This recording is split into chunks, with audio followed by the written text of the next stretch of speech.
இந்த வீடியோவில் எதை பற்றி பார்க்க போகிறோம்னா யோகட் பாட் பண்ணுறது எப்படின்னு தான் பார்க்க போகிறோம். வாங்க பார்க்கலாம். யோகட் பாட் பண்ணுறதுக்கு நான் போரேஜ் பண்ணுற ஓட்ஸ் தான் வந்துட்டு 1/2 கப் எடுத்திருக்கேன்.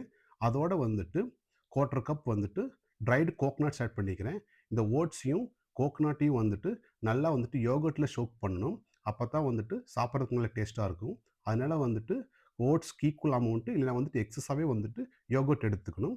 அப்போ தான் வந்துட்டு யோகர்ட் ஃபுல்லாக வந்துட்டு ஓட்ஸில் அப்சார்ப் ஆகி நல்ல ட்ரை எல்லாம் வந்து மாய்ஸ்சரைஸ்டாக இருக்கும். அப்போ தான் சாப்பிட்றப்ப அந்த டெக்ஸ்சரும் அந்த டேஸ்ட்டும் கிடைக்கும். இது மாதிரி தயிரும் ஓட்ஸும் நல்லா மிக்ஸ் ஆனதுக்கு பிறகு வாங்க நட்ஸும் ட்ரை ஃப்ரூட்ஸும் சேர்த்துக்கலாம். இதான dry fruits nuts box. First வந்துட்டு ஒரு ஸ்பூன் வந்துட்டு ரைசின்ஸ் இதோட ஆட் பண்ணிக்கிறேன். அதுக்கப்புறம் வந்துட்டு ஒரு 6 ஆல்மண்ட்ஸ் ஆட் பண்ணிக்கிறேன். நீங்கள் ஆல்மண்ட்ஸ் வந்துட்டு அப்படியே ஹோலாக போட்டாலும் போட்டுக்கலாம். இது மாதிரி தண்ணியில் சோக் பண்ணி அது தோலை உரித்து சேர்த்துக்கிறதுனாலும் சேர்த்துக்கலாம். நான் 6 ஆட் பண்ணிக்கிறேன். ஏன்னா இதுவே போதுமானது என்னதுக்கு. உங்களுக்கு வேணால் நீங்கள் 8ஓ 10ஓ உங்களுக்கு தேவைக்கு தகுந்த மாதிரி நீங்கள் ஆட் பண்ணிக்கலாம். அதுக்கப்புறம் வந்துட்டு ஒரு 4 வால்நட்ஸ் ஆட் பண்ணிக்கிறேன்.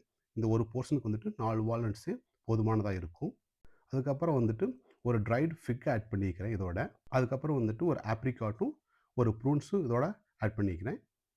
அதுக்கப்புறம் வந்துட்டு ஒரு ஸ்பூன் வந்து ரோஸ்டட் பம்ப்கின் சீட்ஸும் ஒரு ஸ்பூன் வந்துட்டு சன்ஃப்ளவர் சீட்ஸும் ஆட் பண்ணிக்கிறேன். ஒன்ஸ் வந்து நட்ஸும் ட்ரை ஃப்ரூட்ஸ் எல்லாம் வந்துட்டு ஆட் பண்ணதுக்கப்புறம் அது ஒரு நல்ல மிக்ஸ் கொடுத்துட்டு நல்லா யூனிஃபார்மாக மிக்ஸ் பண்ணி விட்டுட்டு அதுக்கப்புறம் வந்துட்டு நம்ம இப்போ ப்ரிப்பேர் பண்ணி வச்சுருக்கிற ஃப்ரெஷ் ஃப்ரூட்ஸ் எல்லாம் ஆட் பண்ணிக்கலாம் வாங்க.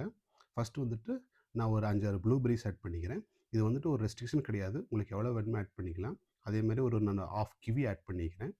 அதுக்கப்புறம் வந்துட்டு ஒரு 4-5 ராஸ்பெரிஸ் ஆட் பண்ணிக்கிறேன்.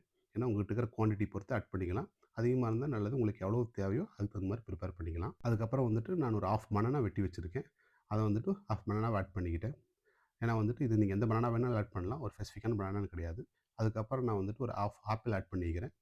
சாப் பண்ணி இந்த ஆப்பிள் வந்துட்டு நான் வந்துட்டு ஜாஸ் ஆப்பிள் சூஸ் பண்ணிக்கிறேன். நீங்கள் எந்த ஆப்பிள் வேணாலும் ஆட் பண்ணலாம் உங்களுக்கு டேஸ்ட்டுக்கு தகுந்த மாதிரி.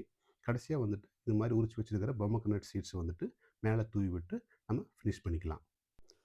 உங்களுக்கு இதுக்கு மேலே வந்துட்டு கொஞ்சம் ஸ்வீட்னஸ் வேணும் அப்படின்னா இது மாதிரி வந்துட்டு ஃப்ரெஷ் ஹனி இருந்ததுன்னா ஒரு 4 ட்ராப் வந்துட்டு ஹனி ஆட் பண்ணியும் நீங்கள் சாப்பிட்லாம். உங்களுக்கு வந்துட்டு பாயில் பண்ணாமல் ஆயில் இல்லாமல் ஒரு ஹெல்த்தியான பிரேக்ஃபாஸ்ட் பண்ணணும்னு தோணுச்சுன்னா இதை ட்ரை பண்ணி பாருங்கள். கண்டிப்பாக உங்களுக்கு பிடிக்கும்னு நான் நம்புகிறேன்.